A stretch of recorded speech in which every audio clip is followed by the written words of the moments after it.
The aftermath of the MLB trade deadline shows that general manager Chris Getz is in over his head. I'll discuss why next on Locked On White Sox.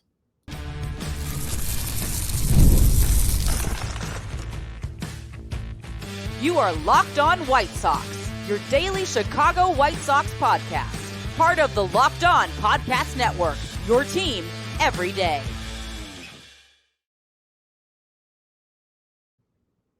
And welcome into Locked On White Sox. I am your host, Todd Welter, a lifelong Sox fan and the site expert of Southside Showdown. Part of the Fansided Network, you can check out my written content at SouthsideShowdown.com. And also I've covered Major League Baseball for outlets such as the Associated Press. And thanks for making Locked On White Sox your first listen every day. We are free and available wherever you get your podcasts and on YouTube. Part of the Locked On Podcast Network, your team every day. And make sure to subscribe to the YouTube channel at Locked On White Sox. Also follow or subscribe to the show wherever you get your podcasts. Now, the trade deadline is over, and baseball execs are letting reporters know how deals came to be or didn't. Two reports are out that show just how overmatched Chris Getz was. Now he dropped the ball in a pivotal moment for the franchise, and I'll discuss those details in the first segment. Then let's discuss what the starting rotation should look like going forward for the rest of the year. And finally, some players should no longer be here anymore. Let's discuss who should be DFA'd so the underwhelming GM can do the correct thing and get an evaluation on some younger players. Today's episode is brought to you by FanDuel. Make every moment more as the playoffs wind down. The sports stop sporting like we want them to. But this summer, FanDuel is hooking up all customers with a boost or a bonus daily. That's right. There's something for everyone every day, all summer long. Visit FanDuel.com to get started. All right. So after reading the fallout from the MLB trade deadline, I've blown past the Midwest goodbye portion and determined I can't give Chris Getz any more grace. The man is not cut out to do this job. You know, he was promoted when he didn't deserve to be, because the owner was lazy. You know, and as Dan Bernstein, I know some of you guys don't like Dan Bernstein, but on 670 The Score, he kind of alluded that the Sox are just very Weasley, and how Getz got the job seemed a little Weasley. You know, seemed like he was in Jerry Reinsdorf's ear saying, oh, I can do better than Rick Hahn and Kenny Williams, even though I'm responsible for developing the players that they drafted. I can do better. And he didn't develop many players under his system. You know, and he can say, well, Rick and Kenny and Nick Hofstetler, when he was running the draft, they didn't give me any good players to develop. It's still your job to figure out how to develop them. You know, other teams find ways to develop players. But hey, you know, he knew what was going on in the organization. He could turn things around quickly. And guess what we're in? Now a prolonged rebuild because of his failures at the trade deadline. And when you go with a lazy selection, this is what you're going to get. Now, to be fair, the returns he got for Eloy Jimenez, Tanner Banks, and Paul DeJong are praiseworthy. You know, and he's done some okay things. Trading Aaron Bummer for 5 players was good in the offseason.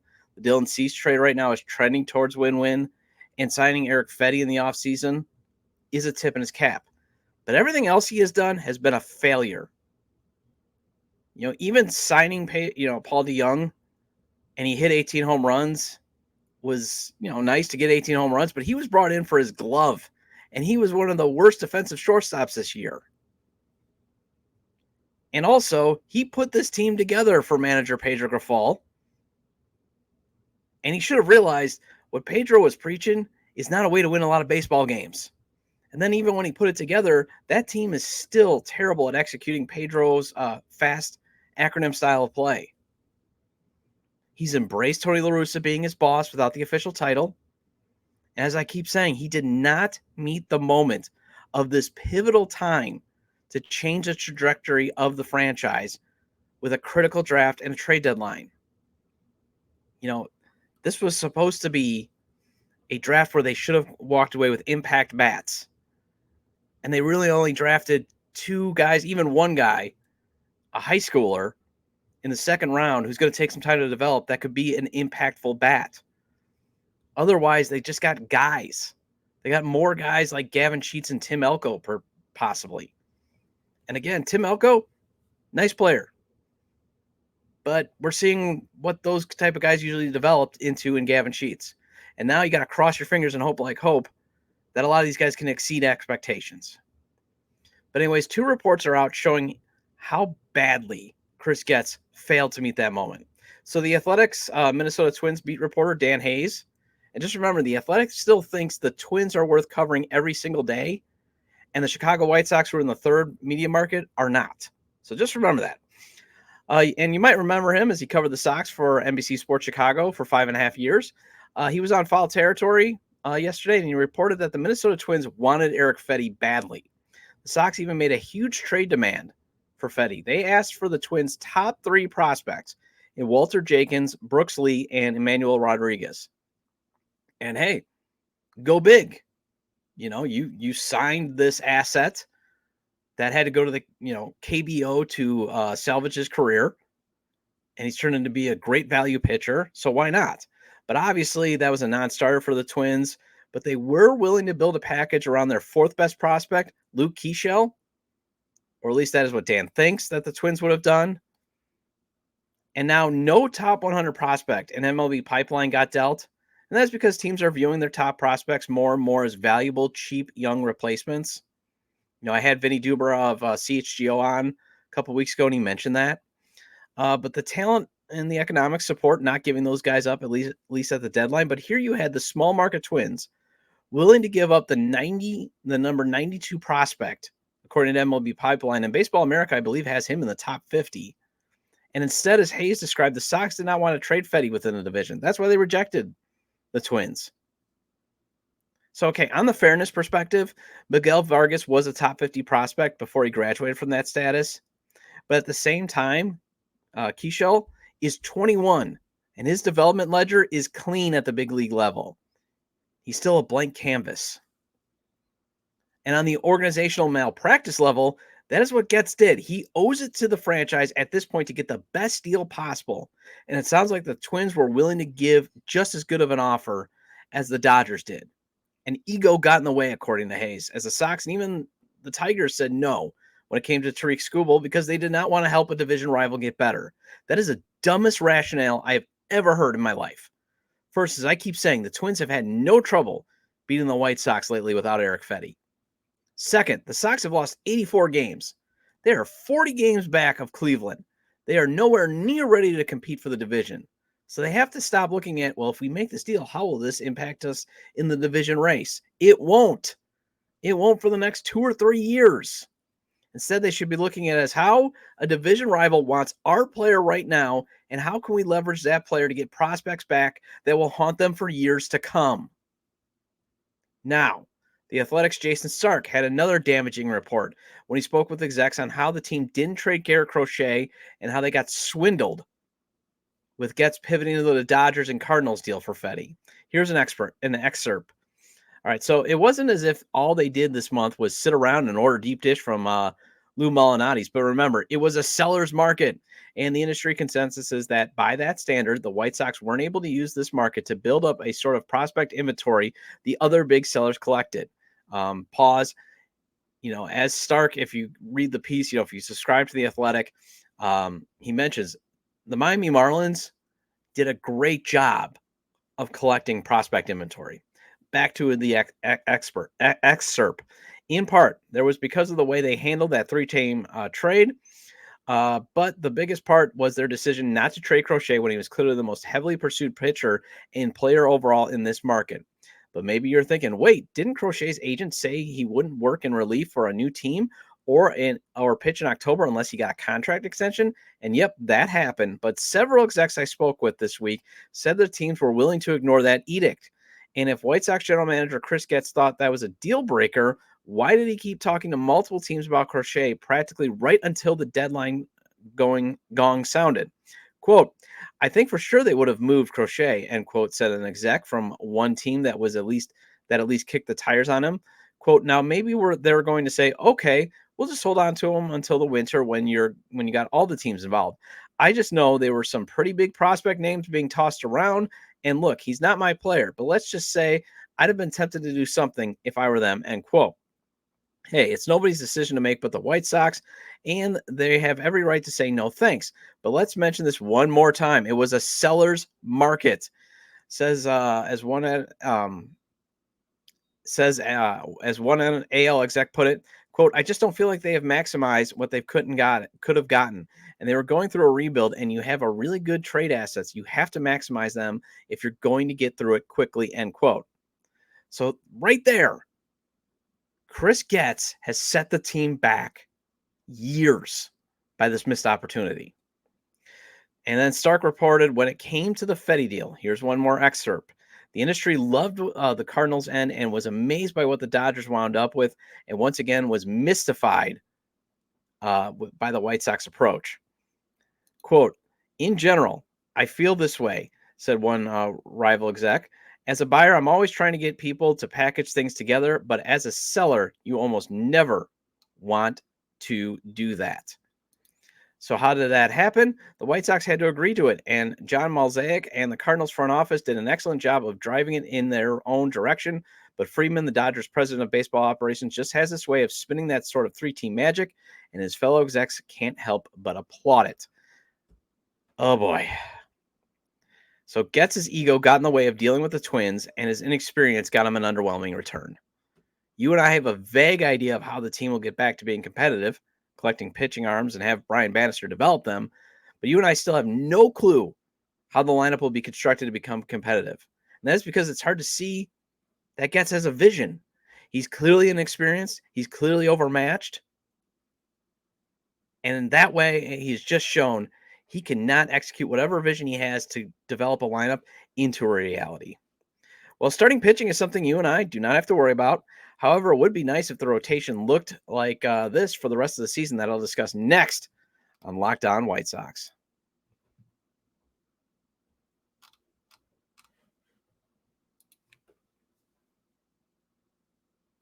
I love sports. I love them so much. I never want them to stop. But as the playoffs wind down, we get fewer games, and the sports aren't sportsing like I want them to. But FanDuel lets me keep the sports going whenever I want, and all I have to do is open up the app and dream up bets anytime I'm in the mood. And this summer, FanDuel is hooking up all customers with a boost or a bonus daily. That's right. There's something for everyone every day, all summer long. FanDuel is great for props and parlays. Byron Buxton is at plus 340 to hit a home run tonight against the Sox. Luis Robert Jr. is at plus 430. Maybe you might want to build a parlay there. Maybe you are hopeful this is the game Miguel Vargas shows he can be an impact bat. Plus 460 to record 2 hits, and say you don't want to play the Sox at all tonight. The most popular parlay right now on FanDuel is Aaron Judge, George Springer, Juan Soto, and Vlad Guerrero Jr. All have 2+ bases in the Yankees and Jays game tonight. $10 on that could net you $107.67 as it's going off at plus 1076. You can also play the summer games as well. So head over to FanDuel.com and start making the most out of your summer. FanDuel, the official sports betting partner of Major League Baseball. And get supplies from the site that's made for the skilled trade, supplyhouse.com. Supplyhouse.com is a reliable way to order plumbing, HVAC, and electrical products online. Their easy-to-use website is packed with helpful resources and the latest product info to help you get the job done right. Shop a complete inventory of over 200,000 parts from over 400 top brands and get your order delivered right to your door with fast shipping from coast to coast.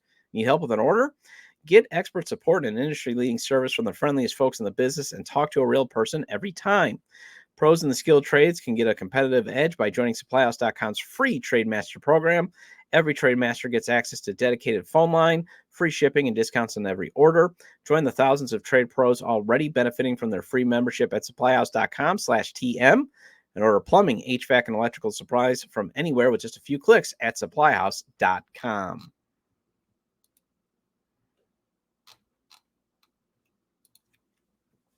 And are you watching Fox Sports or ESPN on your TV all day?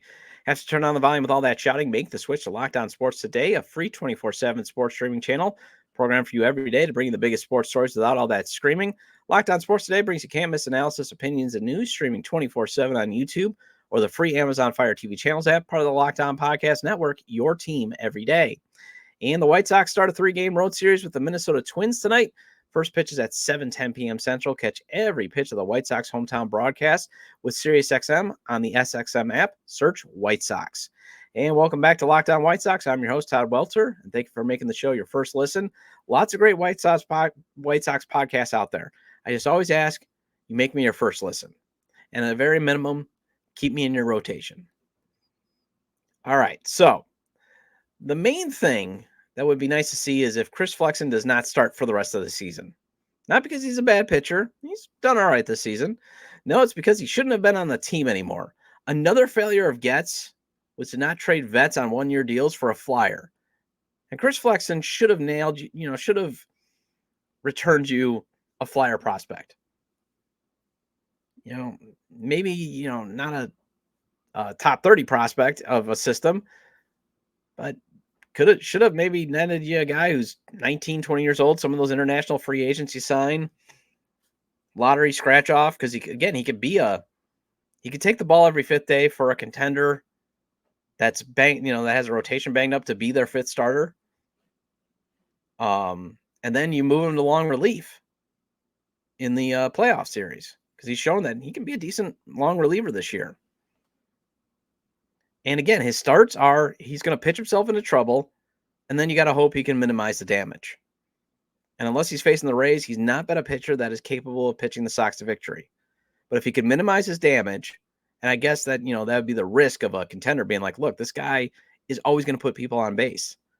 Every inning, it seems like somebody gets on base.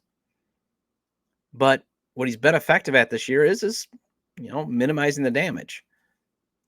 But there's nothing gained now with him starting every fifth day. Now, I do have a use for him, as I discussed what the starting rotation should look like, and I wrote about this on Southside Showdown.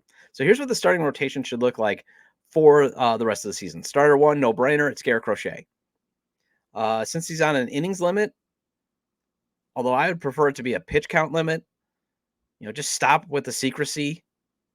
And if you are going to go with an innings limit, then fine. Just do what you're doing with Noah Schultz. Stop with the secrecy. Be like, hey, Garrett's going to pitch 4 innings. Although it's going to be every 5 days, where Noah Schultz down at AA Birmingham, they're just pitching him every Saturday. But hey, if you want to do a pitch limit, whatever. You want to obviously give him work through the rest of the month at least. I have no problem if he's shut down in September. But if you want to have him pitch even in September, there's nothing wrong with the work. 4 innings or 75 to 80 pitches. And then you back him up with Chris Flexen to eat whatever middle innings he doesn't get through.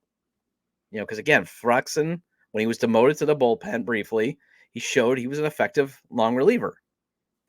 All right, starter 2 is Drew Thorpe. Yes, he has given up 14 runs in his last 2 outings after only giving up 13 over his first 7, but it's all part of the development process. So he's my starter number 2. Because again, he still has the potential, and he showed through 6 of his first 7 starts that his career trajectory can be Aaron Nola, or Mark Burley. Because again, his fastball doesn't have a lot of velocity on it. It's going to reach usually 92 at its highest. Doesn't have a ton of movement on it. But if he can locate it down and on the corners, that sets up his deadly changeup. And I know teams are starting to sit on the changeup. But again, if he can locate it, he's got a chance to be a very, very good pitcher. Starter 3 is Jonathan Cannon. Obviously, he was outstanding in his last outing. He keeps proving he belongs in the big leagues. I think his floor is a number 4 starter. His ceiling is a number 2. So let's keep seeing what he can do. Starter number 4, Davis Martin. He's back from that Tommy John surgery he had that wiped out his 2023 season. He showed some flashes in 2022. And he's going to be given another crack. I got no problem with him getting another opportunity. And I know there's more talented arms in the minors, but Martin was showing some promise before he went on the IL in 2023. And it's not like he did anything to lose his spot, so give him a shot. And if he fails, you can try him in long relief. Starter number 5 should either be prospect Mason Adams or Kai Bush.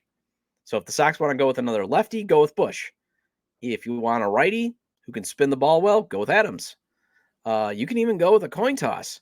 But the 5th spot should go to one of these promising young arms that they have in the minors. And let's see what they can do. They've already shown that they're willing to take chances and develop guys, at the major league level. And if they fail, send them down to AAA. And you can even put Jake Eder there. Iro Arte, or you can even give Nick Nastrini another shot. Now, I doubt they're going to give Noah Schultz a look, as they don't want to mess with his development plan. And plus, if he becomes what he's supposed to be, and if he's ready by next year, or even in 2026, that's a rookie of the year candidate and a chance to pick up an extra draft pick then. And Eder, he got the most recent call up. However, it was only for a game. He has struggled at AAA. However, do not panic, as Charlotte is one of the toughest minor league parks to pitch in. Nastrini obviously continues to battle command issues that got him sent back to AAA twice this season. Bush still has the most recent promotion to AAA. Adams is still at AA. Adams has a curve and the slider with excellent spin on them. Sox pitching guru Brian Bannister has preached that righties who can spin the ball with sink have success at guaranteed rate. So let's just see what one of those guys can do. There are some veterans still getting in the way of playing time for younger players, so the Sox should get a look at. And let's discuss who should be DFA to make room on this lineup next on Locked On White Sox.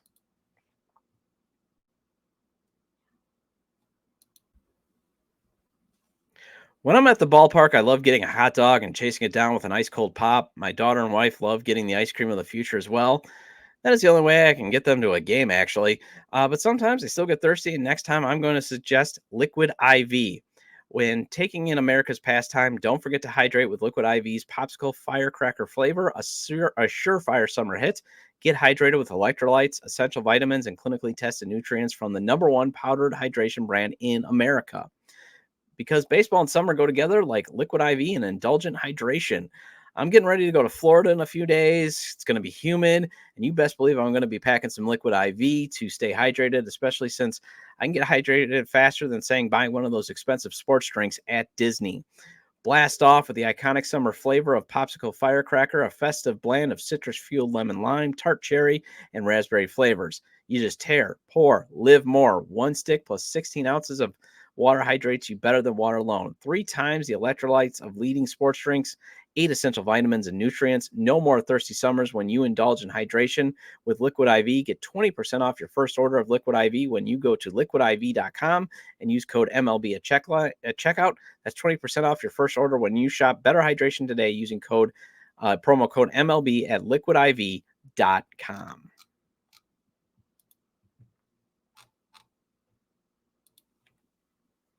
And are you watching Fox Sports or ESPN on your TV all day? Have to turn down the volume with all that shouting? Make the switch to Locked On Sports today, a free 24/7 sports streaming channel program for you every day to bring you the biggest sports stories without all that screaming. Locked On Sports Today brings you can't-miss analysis, opinions, and news streaming 24/7 on the YouTube or the free Amazon Fire TV channels app, part of the Locked On Podcast Network, your team every day. And the White Sox start a 3-game road stand series with the Minnesota Twins tonight. First pitch is at 7:10 p.m. Central. Catch every pitch of the White Sox hometown broadcast with SiriusXM on the SXM app. Search White Sox. And welcome back into Locked On White Sox. I am your host, Todd Welter, and thank you for sticking with me this long. Shout out to all my everydayers. Programming note, moving the vacation. I was supposed to go on vacation tomorrow, but it sounds like Florida might get hit with at least a tropical depression by early the week. So my wife and I were moving the trip back. We're going to go to Disney, taking my daughter to Disney on August 9th. So that means I'm pushing back the fan series that I'm working on. I've already recorded the episodes, just got to do all the editing and all that. So how it's going to go is CHGO Sean Anderson. He'll be on 8-9 for the current and future state of fandom. Matt Flesh of Last Comiskey on 8-12 to talk about the greatness of old Comiskey and the retro times. Missy Carroll of Sports Mockery on 8-13 to discuss the Sox social media fan world. Ozzie Guillen Jr. Recorded a ton of stuff with him. So on 8-14 and 8-15, we're going to discuss growing up around the Sox and his interactions with Jerry Reinsdorf and other Sox legends. And then Chorizy and My Sox Summer from the 108 on 8-16 to talk about building a fan movement and what the ballpark experience is currently like. All right, so the Sox do not need some of these veterans on the roster right now. Especially since the trade deadline has passed. They should not only have basically only 2 veterans right now playing, and that's because talent and 3, because either talent or the financials necessitated, or it's just first base. It should be Andrew Vaughn, Andrew Benintendi, and Luis Robert Jr. That's it. Otherwise, they should be seeing what some of their young pitchers should be doing and maybe what some other younger players should be doing. Now, I get one detail could be that when it comes to the younger pitchers, maybe they don't want to overload some of these guys with work. You don't want to put too much stress on these arms. But otherwise, some of these players need to go. You can DFA almost the entire bullpen and replace them with other waiver claims or pitchers you have in the system. I mean, that's where we should really be churning over the roster right now to see who can help going forward. John Brebbia, he was terrible in July with an 8.31 ERA. He did have a good June, but he's just been inconsistent. And apparently nobody wanted him, or the Sox just didn't want to trade him for a flyer. But he's just taking up a roster spot now. Same with Justin Anderson. I've seen enough to know he isn't it. Sammy Peralta, no thank you. He's terrible. Tuki Toussaint shouldn't even be here in the first place. Steven Wilson, he's going to be a free agent after the end of the year, and he's not been very effective since coming over in the Dylan Cease trade. Excuse me one moment. Sorry, still have this remnants of that cold that I was battling in July. Still get a little cough here. So there, I've cleared out 5 arms that you could replace with young arms, such as Sean Burke. He's down at AAA Charlotte. He should be given a shot in the bullpen at least. He's been pitching solid at Charlotte, and that's a tough park to pitch at. And then you can throw in a couple of other arms in the minors like Iriarte, Bush, Adams, and Nastrini. Obviously, unless Brian Bannister says their development should still take place in the minors, because I trust him. But even then take flyers on guys who've been DFA'd. Bullpen arms are usually getting DFA'd every now and again because, again, they're like stocks, volatile stocks. When they're at their highest, you're getting great returns. But they can turn bad in a second. So, hey, buy low. Corey Julks, yeah, he was on the heater when he was acquired earlier this season, but he has tailed off. Might be better off seeing if Zach DeLoach or Oscar Colas can be the 4th outfielder next season. You could even DFA Gavin Sheets for all I care. He had a 147, 171, 176 slash line. I mean, give Tim Elko a look. Guy's already been promoted to AAA. He's hit at every level. He had a good spring training. Give him a look. Because Gavin Sheets, all he is a left-handed power bat off the bench, and you can always do better there. Nick Senzel, yeah, he's not going to salvage his career here. And quite frankly, you should have Brooks Baldwin in the lineup every day. So either DFA, Senzel, or Nicky Lopez. However, as I said yesterday, I would prefer to platoon Lopez and Sosa. You could start Baldwin at short, start Brian Ramos at third. But Nick Senzel, you can do better in terms of depth anywhere. Again, find another guy off the DFA. I mean, I know he's had some better at bats, but he's not a long-term answer. Again, the only veterans you should keep on the roster in the lineup is Andrew Vaughn for his power, Andrew Benintendi because the money dictates it. As I said yesterday, just have him DH. Stop putting so much pressure on that Achilles and just accept he's having a terrible season. The money obviously says he needs to play. So just have him DH platoon him with Tim Elko for all I care. And then Luis Robert Jr. because the talent demands it. Otherwise, no more reason to play any more veterans. Let's get a look at what some of these younger players can do. All right, well, that wraps up this edition of Locked On White Sox, and thank you for making the Locked On White Sox your first listen. For your second listen, enjoy Locked On MLB. Host Paul Sullivan, a.k.a. Sully, is here daily to provide national expertise with his trademark humor to help you get ready for the MLB playoffs here in the dog days of the summer. Prepare for the Fall Classic with Sully, who has it all covered every single day on Locked On MLB, available on YouTube or wherever you get your podcast, part of the Locked On Podcast Network, your team every day. And I'll be back on Monday, and that means a Minor League Monday report. Feel free to leave comments about today's discussion regarding Chris Getz being in over his head, what the starting rotation should look like for the rest of the season, and who should be cut to open up playing time for younger players. You can leave them at the episode page on YouTube, X, formerly Twitter, at Todd J. Dub, or at Locked On Sox, or you can email me at lockedonwhitesox@gmail.com. Have a great day. Talk to you Monday.